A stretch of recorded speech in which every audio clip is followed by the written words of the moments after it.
বানের পানিতে ভাসছে বিস্তীর্ণ জনপদ। কুমিল্লায় নতুন করে ১৩৫টি গ্রাম প্লাবিত। উন্নতি নেই ফেনী, নোয়াখালীতেও। তলিয়ে হাজার হাজার ঘরবাড়ি। প্রত্যন্ত এলাকায় খাবার পানির সংকট।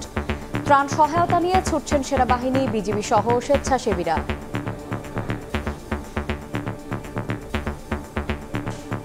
বুক সমান ঘরের ভিতর, আমরা ঘরে নাই, অন্য ঘরে চলে গেছে। ওখানে ছাদের উপরে কোন রকম ৫-৬ ফ্যামিলি আছে। আমার এখানে ৬৫-৭০ বছর বয়স হয়, এরকম বন্যা দেখিনি। পানির লেগে কোনো ঘরতে বাইরে যায় না। ফেসবুকে বিভিন্ন যোগাযোগের মাধ্যমে বলতেছে, বোট দিতেছে, নৌকা দিতেছে, কই আমরা এগুলা দেখিনি। সিঁয়া দেয়, মুড়ি দেয়, তারপরে মিঠাই দেয়, চাল ডাল আঙুরে কিছু দেয় না। কালকে একজনে শুধু মুড়ি এক আর বিস্কুট এক প্যাকেট দিছি। ভিতরে অনেক বাড়িঘরে খাবার পৌঁছতেছে না।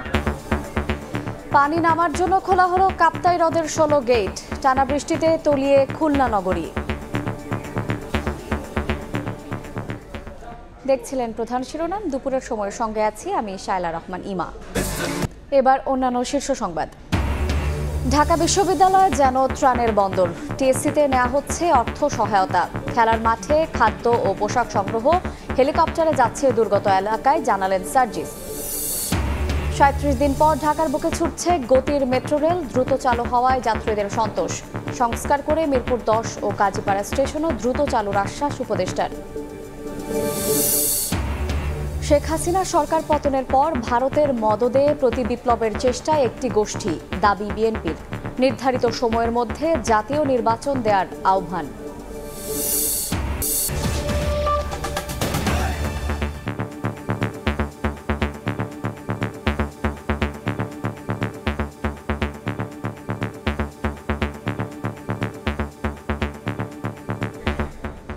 কিছু জেলায় কমতে শুরু করলেও ফেনী, নোয়াখালী থেকে নামছে না বানের পানি। তলিয়ে আছে হাজার হাজার ঘরবাড়ি। বিপর্যস্ত লাখ লাখ মানুষের জনজীবন।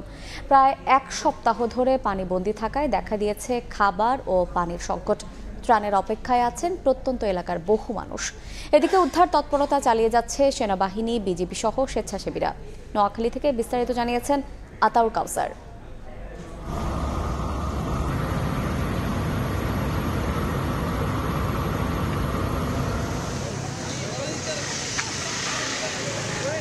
এই মুহূর্তে আমি আছি নোয়াখালীর বেগমগঞ্জের একটি জায়গায়। এটির নাম কেন্দুরবাগ দর্জিবাড়ি রাস্তার মুখ।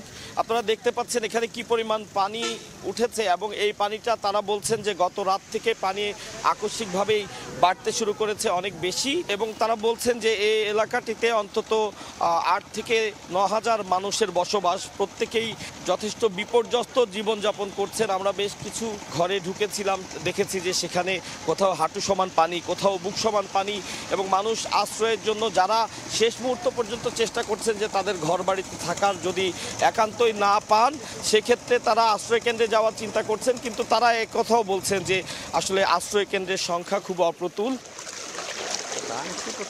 ঘরের কোমর সমান পানি, এখানে আসলে বসবাসযোগ্য আর নেই বাসা। এভাবেই এখানকার মানুষজন বন্দি জীবনযাপন করছেন। তারা বলছেন তাদের কাছে সুপেয় পানি তো নেই, খাবারও নেই, এবং অনেকে অসুস্থ, কিন্তু সেই পর্যাপ্ত চিকিৎসার ব্যবস্থাও নেই। বুক সমান ঘরের ভিতর, আমরা ঘরে নাই, অন্য ঘরে চলে গেছে। ওখানে ছাদের উপরে কোন রকম ৫-৬ ফ্যামিলি আছে। বাংলাদেশের ১১টি জেলার যে বন্যা পরিস্থিতি, তার সাথে এখানে গত রাত থেকে পানির পরিমাণটি বাড়ছে। মানুষ আশঙ্কা করছেন যে এই অঞ্চলটি প্লাবিত হয়ে লক্ষ্মীপুরের দিকে পানি বাড়তে শুরু করছে। এখনই যদি আসলে মানুষ আশ্রয় কেন্দ্রের দিকে যাওয়ার সুযোগ না পান, তাহলে আরো ভয়াবহ বিপর্যয়ের সম্মুখীন হতে হবে তাদেরকে। আজকে ৩ দিনে অগর পানি, কিন্তু বিভিন্ন ফেসবুকে বিভিন্ন যোগাযোগের মাধ্যমে বলতেছে, বোট দিতেছে, নৌকা দিতেছে, কই আমরা এগুলা দেখিনি। সিঁয়া দেয়, মুড়ি দেয়, তারপরে মিঠাই দেয়, এগুলা এখন ভাত, বিস্কুট। বেশ কয়েকটি ঘরে আমরা ছোট শিশু দেখেছি, তাদেরকে সারাক্ষণই তাদের পরিবারের লোকজন আগলে রাখতে হচ্ছে। সব মিলিয়ে প্রচন্ড ভীতিকর এবং বিপজ্জনক একটি পরিস্থিতি পার করছে এখানকার মানুষজন। সবাই বলছেন যে তাদের এই মুহূর্তে সবচেয়ে বেশি যেটি দরকার সেটি হচ্ছে ত্রাণ, একই সাথে দরকার তাদের পর্যাপ্ত চিকিৎসা সেবা, যেটি বিভিন্ন জায়গায় বিভিন্ন স্বেচ্ছাসেবী সংগঠন এবং অন্যান্য সেনাবাহিনী, সশস্ত্র বাহিনীর যে 3টি বাহিনী রয়েছে, সেনাবাহিনী, বিমান বাহিনী, নৌবাহিনী, তারা করছেন। এবং র্যাবকে আমরা দেখেছি, ফায়ার সার্ভিসকে দেখেছি, তারা অক্লান্ত পরিশ্রম করছেন, আনসার সদস্যরাও কাজ করছেন। অর্থাৎ সরকারি যত রকমের সংস্থা আছে তারা তাদের সর্বোচ্চটুকু দিয়েই চেষ্টা করছেন এবং একই সাথে স্বেচ্ছাসেবী সংগঠনগুলো তাদের বন্যা দুর্গতদের পাশে দাঁড়িয়েছেন। সাধারণ মানুষকেও আমরা দেখেছি পাশে দাঁড়াতে। নোয়াখালীর বেগমগঞ্জ এলাকার কেন্দুরবাগ থেকে বন্যা পরিস্থিতির এই ছিল সর্বশেষ আমার কাছে। কুমিল্লায়ও বন্যা পরিস্থিতির উন্নতি নেই। নতুন করে প্লাবিত হয়েছে 2 উপজেলার আরও 135টি গ্রাম। পানিবন্দী হয়ে দুর্বিষহ জীবনযাপন করছেন 2 লাখের বেশি মানুষ। বিস্তারিত জানিয়েছেন ইশতিয়াক আহমেদ। গতকাল সন্ধ্যা থেকে ব্রাহ্মণপাড়া যে উপজেলা, সেই উপজেলার প্রায় 30টি গ্রাম নতুন করে প্লাবিত হয়েছে এবং সেখানে প্রায় 40,000 সাধারণ জনগণ যারা রয়েছে তারা কিন্তু ইতিমধ্যে পানিবন্দী রয়েছে। বুড়িচং উপজেলায় মোট 105টি গ্রাম প্লাবিত হয়েছে এবং সেখানে প্রায় 1,75,000 মানুষ পানিবন্দী অবস্থায় রয়েছে এবং 10,000 মানুষের মতো ইতিমধ্যে কিন্তু তারা ক্ষতিগ্রস্ত হয়েছে। পানির লেগে কোনো ঘরতে বাইরে যায় না, তো যে কোনো খাওয়া দাওয়া প্রচুর মতো পাওয়া যেতেছে। বিভিন্ন জায়গায় মানুষ এখনো বাড়ি থেকে বাড়িতে পারেনি, সল্লজ্জা তারা আর্থিক মধ্যে আসে নাই, বাড়িঘর ফালাই দেয়। ব্রাহ্মণপাড়া যে উপজেলাটি রয়েছে সেখানে কিন্তু প্রতিনিয়তই একটি করে গ্রাম প্লাবিত হচ্ছে। 30টি গ্রাম ইতিমধ্যে প্লাবিত হয়ে গিয়েছে। বুড়িচং আগারনগর একটি এলাকায় সেখানে একজনের লাশ কিন্তু পানিতে ভেসে উঠেছে।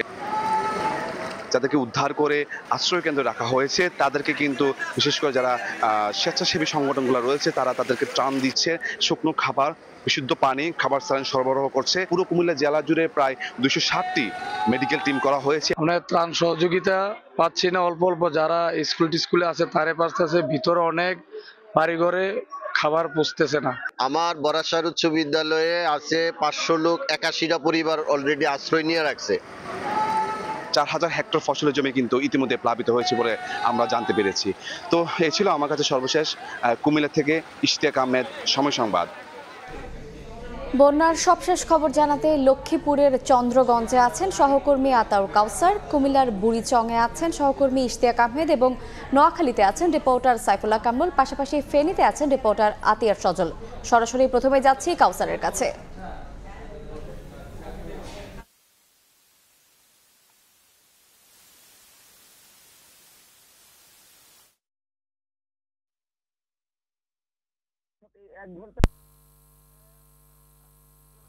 অনুমেয় এবং স্বাভাবিকভাবে এটি তো একটি সড়ক, এই সড়ক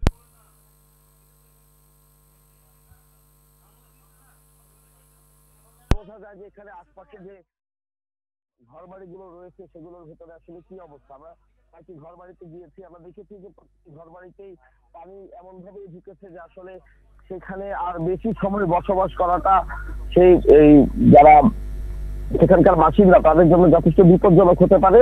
তো যেহেতু তারা এর আগেও বারবার বলেছেন যে আশ্রয় কেন্দ্রের কিছুটা অপ্রতুলতা আছে, যে কারণে তারা সহজেই চাইলে আশ্রয় কেন্দ্রগুলোতে যেতে পারছেন না এবং আশ্রয় কেন্দ্রে গেলেও তারা সেখানে বলছেন যে আশ্রয় কেন্দ্রে এই পরিমাণ মানুষ অলরেডি আছেন যে সেখানে নতুন করে আর কোনো আশ্রিত ব্যক্তির থাকার সুযোগ নেই। এই অবস্থায় তারা বাধ্য হয়ে এই বন্যা কবলিত বা বন্যা পীড়িত অবস্থায় আছেন এবং তারা বলছেন যে পর্যাপ্ত ত্রাণ আসলে তাদের প্রয়োজন। এখানে জায়গাটি সেই চন্দ্রগঞ্জ থেকে অর্থাৎ নোয়াখালী লক্ষ্মীপুরের যে মূল সড়ক, সেই সড়ক থেকে বেশ কয়েক কিলোমিটার ভেতরে হয়।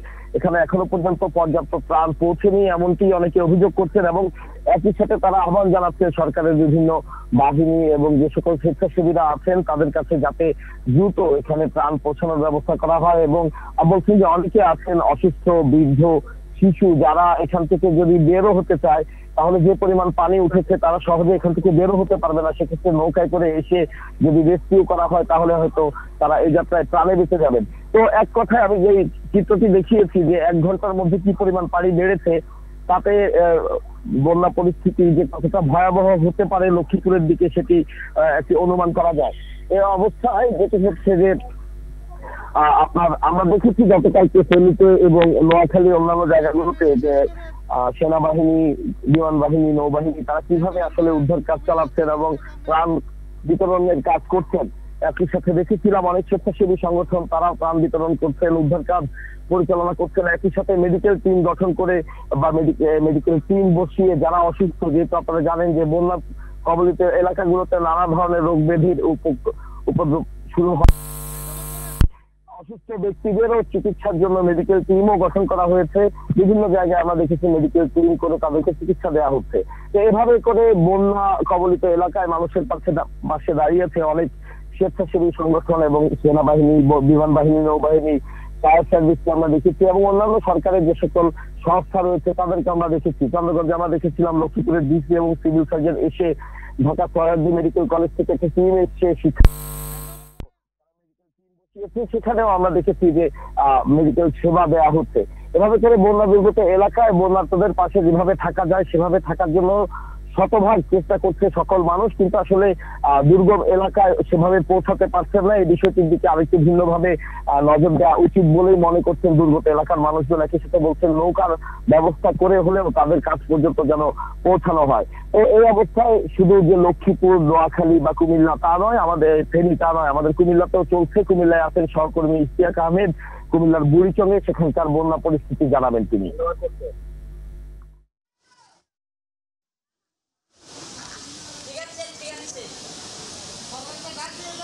কুমিল্লা গোমতী নদী ভাঙনের ফলে বুড়িচং উপজেলা, সদর উপজেলা এবং বিশেষ করে ব্রাহ্মণপাড়া উপজেলা একের পর এক গ্রাম কিন্তু প্লাবিত হতে শুরু করেছে। এবং আমি যদি জানিয়ে রাখতে চাই যে নতুন করে ব্রাহ্মণপাড়া উপজেলার প্রায় 30টি গ্রাম প্লাবিত হয়েছে এবং সেখানে প্রায় 40,000 মানুষ ইতিমধ্যে পানিবন্দী অবস্থায় রয়েছে। আমরা কথা বলেছিলাম কুমিল্লা সদর উপজেলার যিনি উপজেলা নির্বাহী কর্মকর্তা, তার সাথে তিনিও আমাকে জানিয়েছেন কিছুক্ষণ আগে যে কুমিল্লা সদর উপজেলার 2টি ইউনিয়নে, বাস্তবে এবং আমরাতলী ইউনিয়নে মোট 38টি গ্রাম প্লাবিত হয়েছে এবং সেখানে 45,000 মানুষ পানিবন্দী অবস্থায় রয়েছে।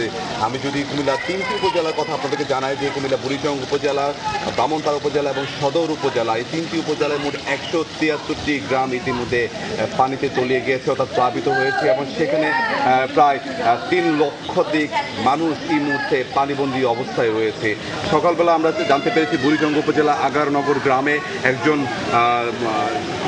যুবকের মরদেহ পানিতে ভেসে উঠেছে এবং সেই তথ্যটি আমাদেরকে নিশ্চিত করেছেন বুড়িচং থানার ভারপ্রাপ্ত কর্মকর্তা। তিনি আমাদেরকে জানিয়েছেন, তিনি আমরা শুনেছেন এবং তিনি ওখানে যাচ্ছেন তাকে উদ্ধার করার জন্য।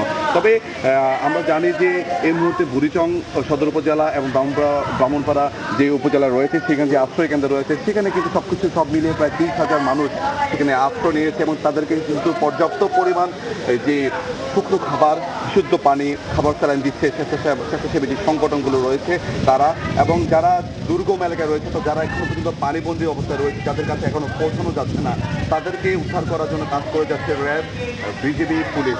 আমরা দেখেছি গতকাল কিন্তু র্যাব 11 পক্ষ থেকে প্রায় বুড়িচং উপজেলার মহিষমারা গ্রামে প্রায় 500 পরিবারকে কিন্তু তারা ত্রাণ সহযোগিতা করেছে এবং 24 জনকে উদ্ধার করেছে। এবং এই সময় দেখেছি আমরা যে র্যাবের একজন গর্ভবতী নারীকে তারা উদ্ধার করে কুমিল্লা মডার্ন হাসপাতালে নিয়ে গিয়ে ভর্তি করেছে।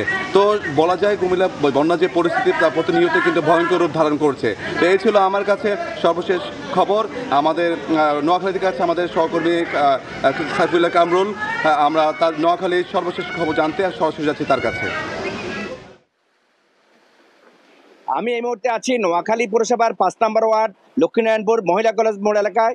আপনারা জানেন যে নোয়াখালীতে স্মরণকালের ভয়াবহ বন্যা, এখানকার অধিবাসীরা মানব জীবনযাপন করতেছে। এখানে অধিবাসীদের অবর্ণনীয় ক্ষতির সম্মুখীন হয়েছেন। নোয়াখালীর প্রায় 77টি ইউনিয়নের প্রায় 20 লক্ষ মানুষ পানিবন্দী হয়ে আছে। এখানকার জেলা প্রশাসন সূত্রে আমরা জানতে পেরেছি নোয়াখালীতে 908টি আশ্রয় কেন্দ্র খোলা হয়েছে। এছাড়া এখানে প্রায় 1,63,000 মানুষ আশ্রয় নিয়েছেন। নোয়াখালীর অতিরিক্ত জেলা প্রশাসক শারমিনারা আমাদেরকে জানিয়েছেন এই পর্যন্ত নোয়াখালীতে 45 লাখ টাকার নগদ টাকা এবং 900 মেট্রিক টন চাউল এবং 1000 শুকনো খাবার দেওয়া হয়েছে। এখানকার যে ইউনিয়নগুলোর মধ্যে বিশেষ করে বেগমগঞ্জ, সোনাইমুড়ি, সেনবাগ, কোম্পানিগঞ্জ, কবিরহাটের গ্রাম পর্যায়ে হাজার হাজার মানুষ পানিবন্দী হয়ে আছে। এখানকার তাদের খাওয়ার চুলার জ্বালাইতে না পারায় তারা অনেকে খাওয়া থেকে অনেকটা বঞ্চিত হয়ে আছে। এদিকে এক শ্রেণীর অসাধু ব্যবসায়ী এলপিজি গ্যাসের দাম অনেক বৃদ্ধি করে দিয়েছে। শহরের খুব একটা খালি জায়গা নেই, অধিকাংশ মানুষ স্কুল কলেজ এবং মাদ্রাসার আশ্রয় নিয়েছেন। এখানকার যে ইতিমধ্যে সরকারের পরপর 2 জন ক্রীড়া উপদেষ্টা এবং স্বাস্থ্য উপদেষ্টা গত 2 দিন সফর করেছেন। এখন থেকে কিছুক্ষণের মধ্যে এখানে যে মহিলা কলেজ আছে সেখানে সমাজ কল্যাণ উপদেষ্টা শারমিনে মুর্শিদ এখানে পরিদর্শন করবেন। তিনি এখানকার প্রশাসনদেরকে দিক নির্দেশনা দিবেন কি করে এই বানবাসী মানুষদেরকে অন্তত স্বস্তিতে রাখা যায়। এখানকার জনগণ অনেক সমস্যার সম্মুখীন হয়েছেন। এই নোয়াখালীর বিশেষ করে বেগমগঞ্জ এবং সেনবাগ সোনাইমুড়ির গ্রাম পর্যায়ে অনেক সমস্যা তারা সম্মুখীন হচ্ছেন। এই ছিল নোয়াখালী থেকে আমার কাছে সর্বশেষ তথ্য। আমরা জানবো এখন ফেনীর খবর। ফেনীতে আছেন আমাদের সহকর্মী আতিয়া সজল।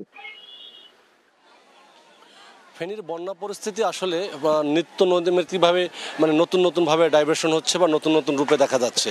আমরা যদি বলি গত 1 সপ্তাহ ধরে যে বন্যার তীব্রতা ধারণ করেছিল তার মধ্যে প্রথম দিকে যে ফেনীর ফুলগাজী, পরশুরাম এবং যে ছাগলনাইয়া এই 3টি উপজেলা প্রথম দিকে আক্রান্ত হয়েছে এবং সেখানে কিন্তু পানিতে উঠে কিন্তু বাড়ি ঘর তলিয়ে রাস্তাঘাট তলিয়ে কিন্তু একাকার অবস্থা হয়েছে। তারপরে কিন্তু 2 দিন পরেই কিন্তু সেই পানিটা ছড়িয়ে পড়ে ফেনী সদর উপজেলায়। ফেনী সদর উপজেলায় পানি কিন্তু গত কয়েকদিন ধরে একভাবে বৃদ্ধি পেতে থাকে, কিন্তু গতকাল রাত থেকে কিন্তু সেই পানি কমতে শুরু করে। কিন্তু ফেনী সদর উপজেলা এবং ছাগলনাইয়া, ফুলগাজী, পরশুরামের পানি কিছুটা কমলেও কিন্তু সংকট তৈরি হচ্ছে নতুন করে ফেনীর দাগনভূঞা উপজেলা এবং সোনাগাজী উপজেলায়। এই 2টি উপজেলায় এই যে পানিগুলো পর্যায়ক্রমে সেগুলো একের পর এক ছড়িয়ে যাচ্ছে সে 2টি উপজেলায়, যার কারণে গতকাল থেকেই কিন্তু সেখানকার এই 2টি উপজেলার বিভিন্ন বাড়িঘর তোলাতে শুরু করে এবং রাস্তাঘাট তোলাতে শুরু করে যোগাযোগ সেখানে বন্ধ হয়ে যেতে শুরু করে।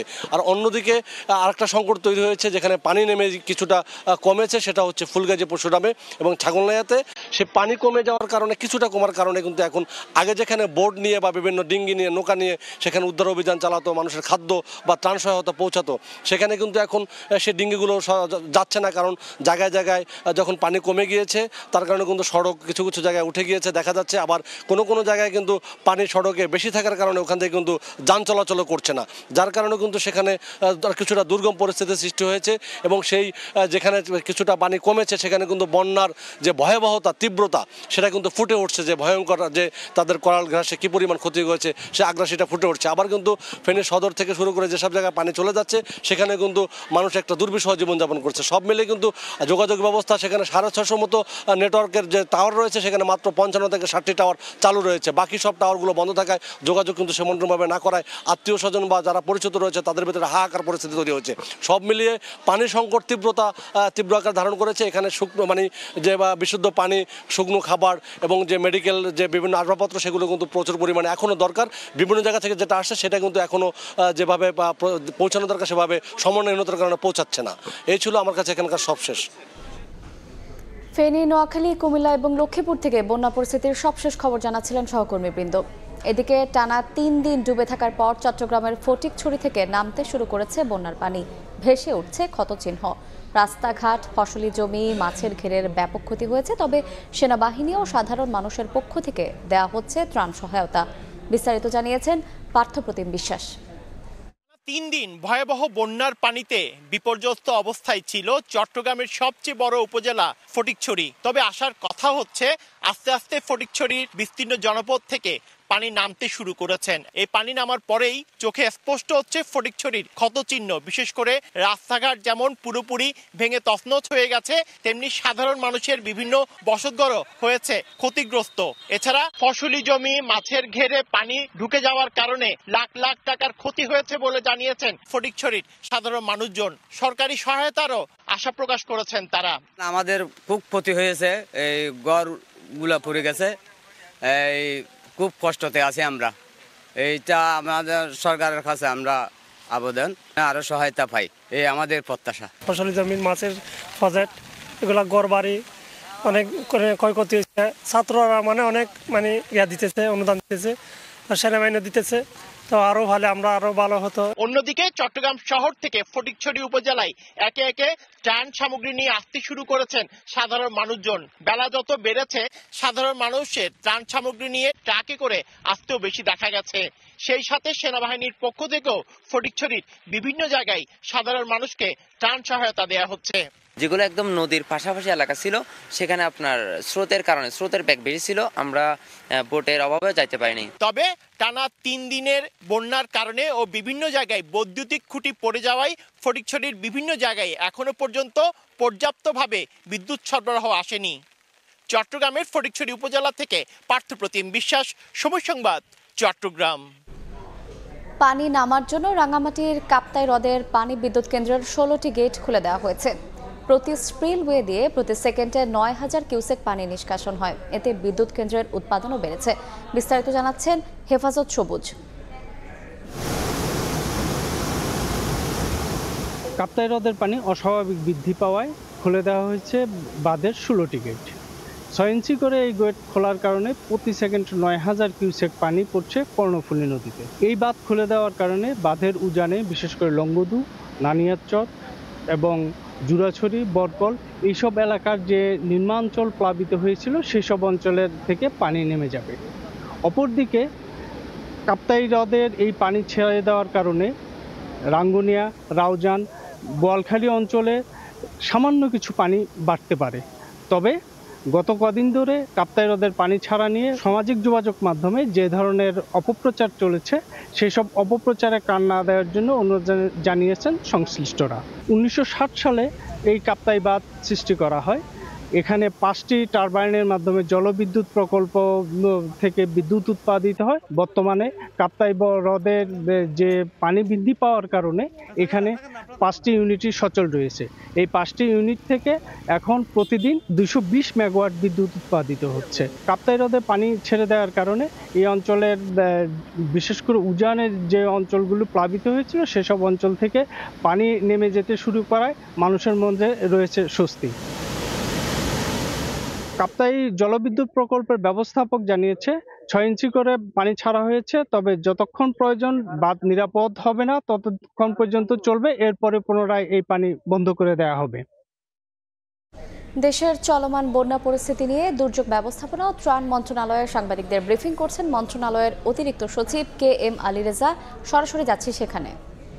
ছাত্র আন্দোলন, সেনাবাহিনী, নৌবাহিনী, BGB, fire service, civil defence, medical team এবং অন্যান্য যারা রয়েছেন তারা একসাথে সমন্বিতভাবে ওই এলাকাগুলোতে ত্রাণ এবং পুনর্বাসন কাজ করে যাচ্ছেন। আর ফেনী জেলার আপনারা জানেন যে ছাগলনাইয়া এবং পরশুরাম দুটো উপজেলাতে খুবই দূরবর্তী ছিল এবং সেখানে পৌঁছা খুব কঠিন হচ্ছিল, যে কারণে সেখানে সেনাবাহিনী ক্যাম্প স্থাপন করেছেন এবং সেনাবাহিনী এই মুহূর্তে আজকেও তারা তৈরি খাবার এবং অন্যান্য খাবার সহায়তা নিয়ে হেলিকপ্টার যোগে যেখানে দুর্গম এলাকা সেখানে পৌঁছে দিচ্ছেন। এক্ষেত্রে সেনাবাহিনী, বিমান বাহিনী, নৌবাহিনী, র্যাব, বিজিবি একসাথে কাজ করছে এবং তারা স্থলপথ, নৌপথ এবং হেলিকপ্টার যোগে খাদ্য সামগ্রী পৌঁছে দিচ্ছেন এবং এর পাশাপাশি যারা দুর্গত স্থানে রয়েছেন তাদেরকে উদ্ধার কার্যক্রম করছেন। আর ফেনীতে একটা ফিল্ড হাসপাতাল তৈরি করা হয়েছে। এছাড়াও ওখানে যে বেসরকারি হাসপাতালগুলো রয়েছে, ক্লিনিকগুলো রয়েছে অথবা স্বাস্থ্য সেবা প্রদানকারী প্রতিষ্ঠানগুলো রয়েছে তাদেরকে নির্দেশনা দেওয়া হয়েছে যে বন্যা আক্রান্ত এলাকা থেকে যারা স্বাস্থ্য সেবা নিতে আসবে তাদের প্রত্যেককে যেন স্বাস্থ্য সেবা নিশ্চিত করে, এটা স্থানীয়ভাবে বলে দেওয়া হয়েছে। আর আমাদের মাননীয় উপদেষ্টা তিনি ফেনীতে অবস্থান করেছিলেন, কুমিল্লায় অবস্থান করেছিলেন, গতকাল রাতে ফিরে এসেছেন এবং জায়গাগুলো তিনি স্বচক্ষে পরিদর্শন করে এসেছেন। আর যোগাযোগের জন্য জেলা প্রশাসকের কার্যালয়ে একটা ভিসেট স্থাপন করা আছে, যে কারণে আমরা যোগাযোগটা রাখতে পারছি এখন। আর পানি নেমে যাওয়ার পরেই অনেক সময় পানিবাহিত রোগের প্রাদুর্ভাব ঘটে থাকে, এই ব্যাপারে আমরা সতর্ক করেছি এবং প্রত্যেককে নিরাপদ পানি ব্যবহার করার জন্য অনুরোধ করেছি এবং এক্ষেত্রে গবাদি পশু থেকে শুরু করে সবাই যাতে নিরাপদে থাকে সে ব্যাপারে আমরা প্রয়োজনীয় নির্দেশনা দিয়েছি। আর আমাদের কন্ট্রোল রুম খোলা রয়েছে। এছাড়াও ক্ষতিগ্রস্তদের যারা আছেন তাদের সহায়তা করার জন্য মাননীয় প্রধান উপদেষ্টার যে একটা হিসাব নম্বর খোলা আছে, যেটা আমি প্রথম দিনে দিয়েছিলাম, সেটাও অব্যাহত আছে। যারা দিতে চান ত্রাণ সহায়তা সেই হিসাবে তারা সরাসরি দিতে পারবেন।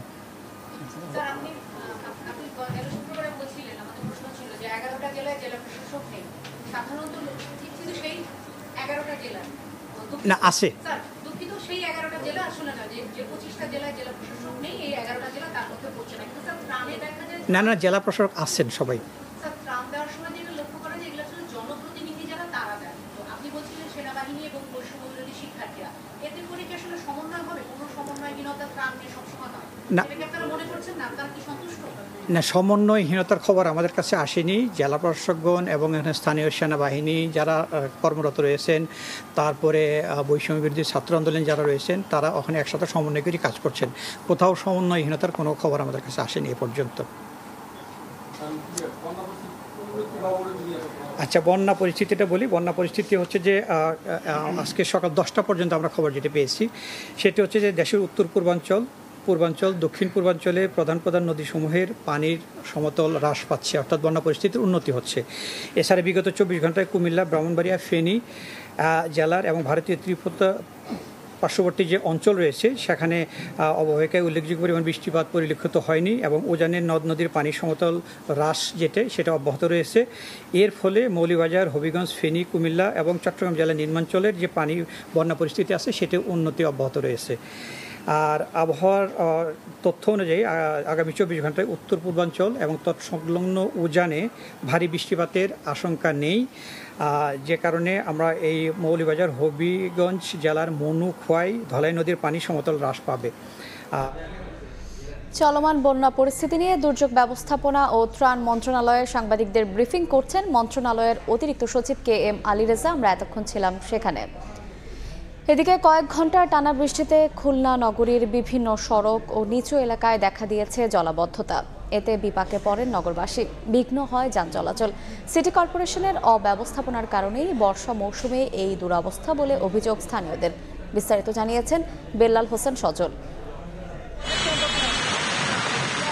মাঝরাত থেকে টানা বৃষ্টিতে তলিয়ে গেছে খুলনা নগরীর অধিকাংশ এলাকা।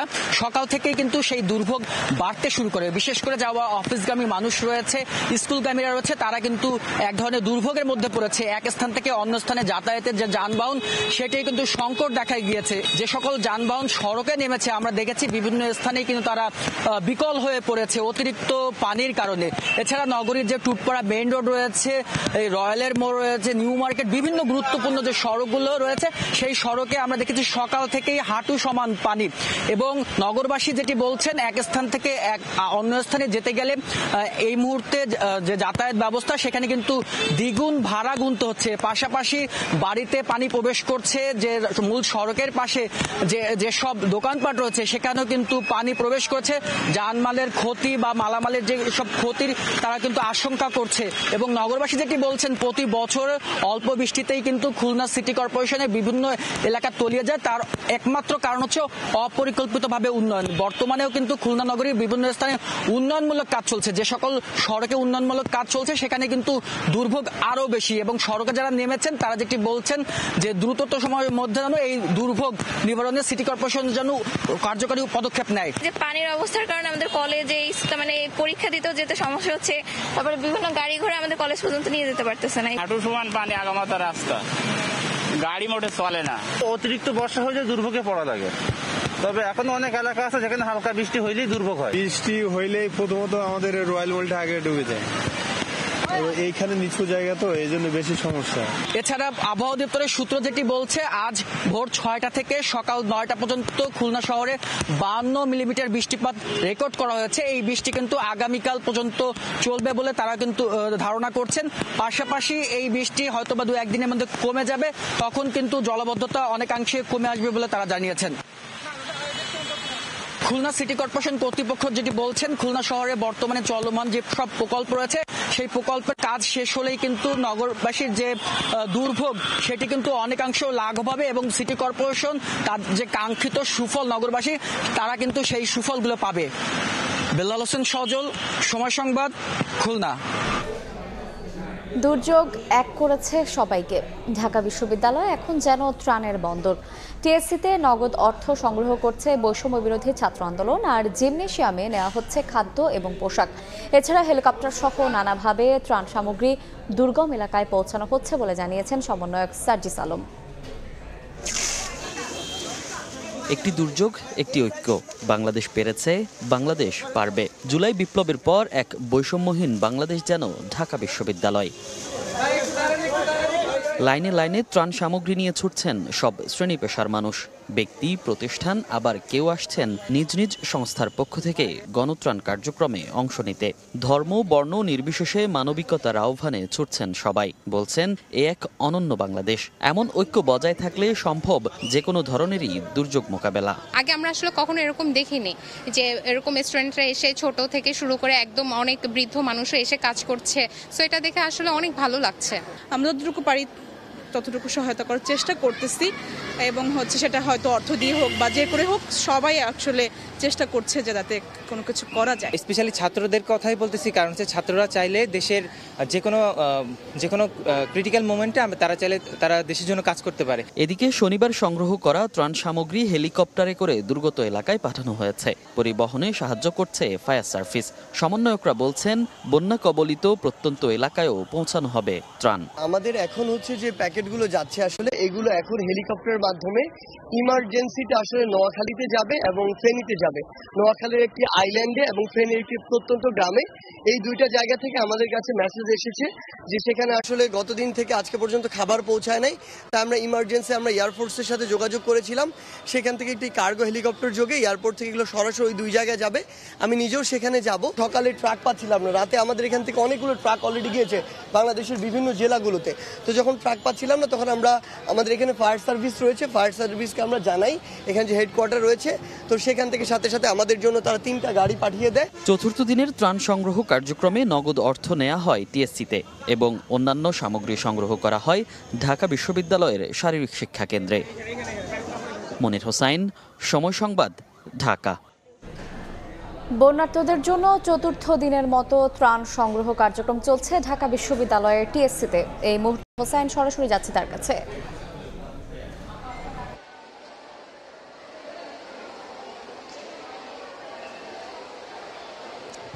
গণত্রাণ সংগ্রহের মহা উৎসব চলছে ঢাকা বিশ্ববিদ্যালয়ের শারীরিক শিক্ষা কেন্দ্রে। এই মুহূর্তে আমরা আছি জিমনেশিয়ামে। এই জিমনেশিয়ামে আসলে যেটি দেখতে পাচ্ছি এখন যে বাহিরে যে ত্রাণগুলো আসা হচ্ছে সেগুলো সংরক্ষণ করা হচ্ছে এবং সকাল থেকেই আমরা এখানে দেখেছি এবং সকালে যেই পরিমাণ ছিল বেলা বাড়ার সাথে সাথে সেই পরিমাণটা আসলে বেড়েছে এবং এক পাশে যেমন সংরক্ষণ করা হচ্ছে অন্য পাশে প্যাকেজিং করা হচ্ছে এবং বাইরে ট্রাক দাঁড়ানো আছে। সেই ট্রাক লোড করা হচ্ছে, ট্রাক লোড করে ঢাকার বাইরে যেসব বন্যা দুর্গত এলাকায় আছে সেগুলোতে পাঠানোর জন্য।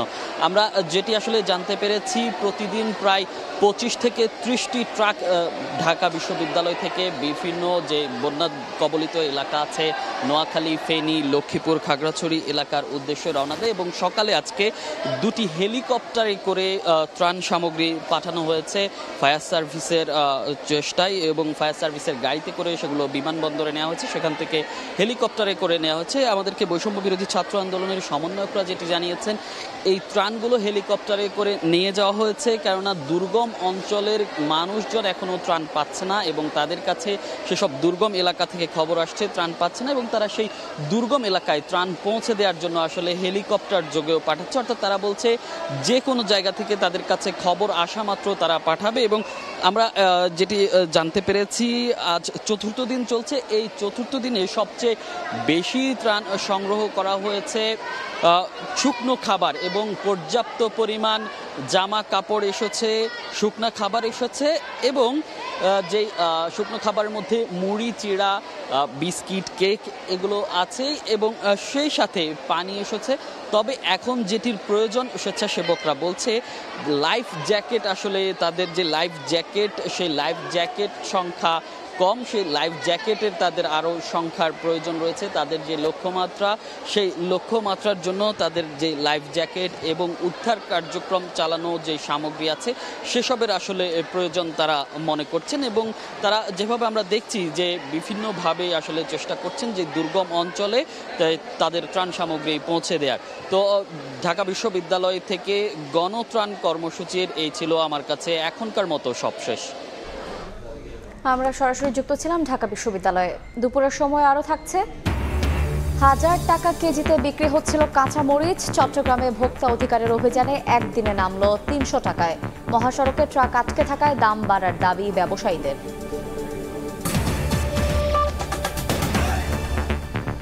এক মাসেরও বেশি সময় পর রাজধানীর বুকে চলতে শুরু করেছে গতির মেট্রো রেল। সপ্তাহের প্রথম কর্মদিবসে সকাল থেকে স্টেশনে ভিড় করেন যাত্রীরা। যানজটের ভোগান্তি কাটিয়ে ট্রেনের চাকা সচল হওয়ায় স্বস্তি ফিরেছে কর্মব্যস্ত মানুষের মাঝে। তবে ক্ষতিগ্রস্ত মিরপুর 10 ও কাজীপাড়া স্টেশন এখনও চালু হয়নি। সড়ক পরিবহন ও সেতু উপদেষ্টা ফাউজুল কবির খান জানান, স্টেশন দুটি দ্রুত চালু করার চেষ্টা চলছে। নাজমুস সালিহের রিপোর্ট। রোববার সকাল থেকে মেট্রো স্টেশনগুলোতে দেখা যায় মানুষের ভিড়। থমকে যাওয়া ট্রেনের চাকা সচল হওয়ার খবরে প্ল্যাটফর্মে যেন উপচে পড়া ভিড়। ট্রেন থামতেই ভেতরে একটু জায়গা পেতে হুড়োহুড়ি। মুহূর্তেই কানায় কানায় পূর্ণ হয়ে যায় ট্রেন। গাদাগাদি হলেও আক্ষেপ নেই কারো। ট্রেনে উঠতে পেরেই খুশি যাত্রীরা। দ্রুত সময়ের মধ্যে চালু হওয়ায় উচ্ছ্বাস প্রকাশ করেন তারা। রাত 9টা 10টা বাসায় পৌঁছেছি এই 2-1 মাসের মধ্যে।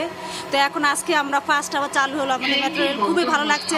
গুলিস্তান থেকে উত্তরা পর্যন্ত যেতে আমার 2 ঘন্টা 2.5 ঘন্টা লেগে যায়। আমি খুবই আশায় ছিলাম যে আবার কবে চালু হবে, সেক্ষেত্রে এত দ্রুত যে চালু হবে আমি এটা আশা করিনি। ঘর থেকে বের হওয়া কর্মব্যস্ত মানুষের জীবন যেন ফিরে আসে সময়ের ছন্দে। তারা বলছেন, আর কোনো হানাহানি নয়, সম্প্রীতির বাংলাদেশ চান তারা। মেট্রোকে আরও যাত্রী বান্ধব করার আহ্বান যাত্রীদের। রাষ্ট্রীয় সম্পদ আমরা চাই যে সবাই যেন কেউ ক্ষতি না করে। এটা আমাদেরই সম্পদ, দেশেরই সম্পদ।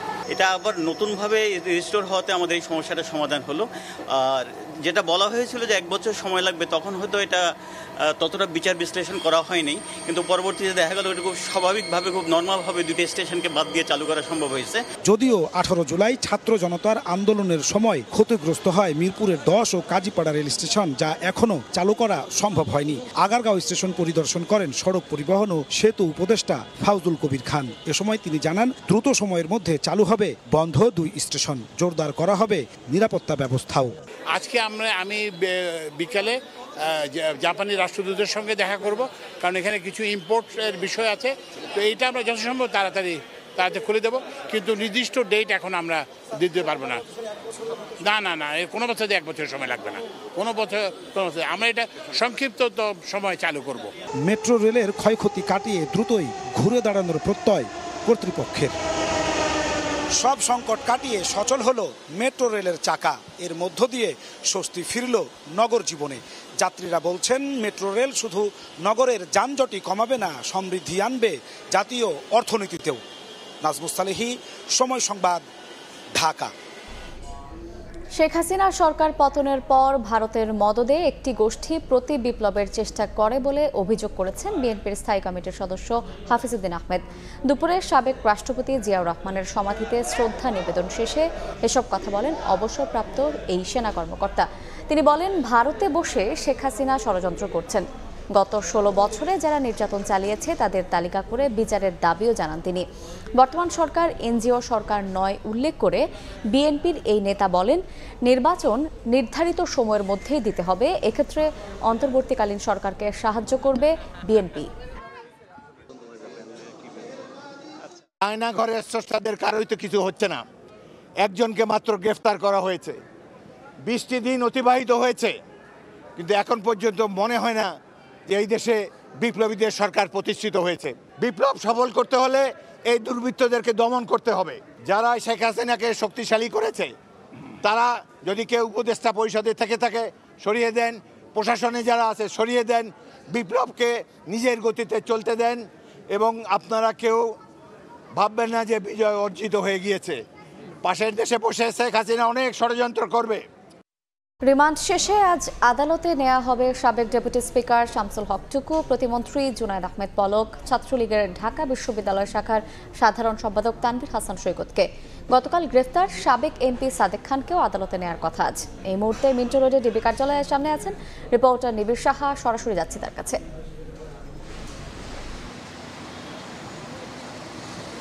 আসলে প্রথমেই বলি যে সাবেক পাট ও বস্ত্র মন্ত্রী গোলাম দস্তগীর গাজী, তাকে গতকাল